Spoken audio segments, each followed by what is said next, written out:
¿Es cierto que el Real Madrid le ofrecía más salario y le daba más dinero al Santos?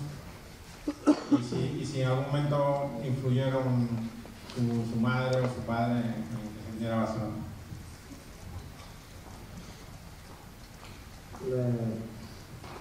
Sempre foi uma decisão de família. Perguntou sobre salário, né? Sempre conversei muito com meu pai, com minha mãe.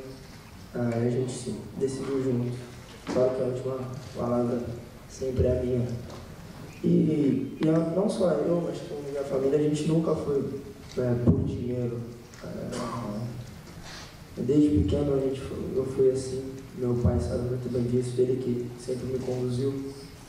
Quando eu era pequeno, a gente também teve propostas de dinheiro a mais, a gente acabou indo para outro lugar, porque dinheiro era menor.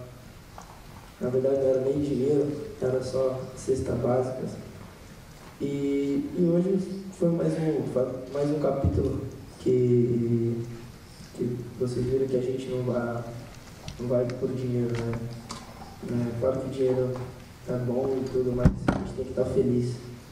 A felicidade é acima de tudo. É uma das coisas que meu pai sempre me fala. Antes de todos os jogos, ele até me pergunta: como você está feliz? Ele sabe que eu estou feliz e que as coisas estão bem. Então foi um momento da decisão. Na hora que eu falei que estava feliz e decidi que ia vir jogar no Barcelona, a gente sentou, conversou e assinamos com o Barcelona.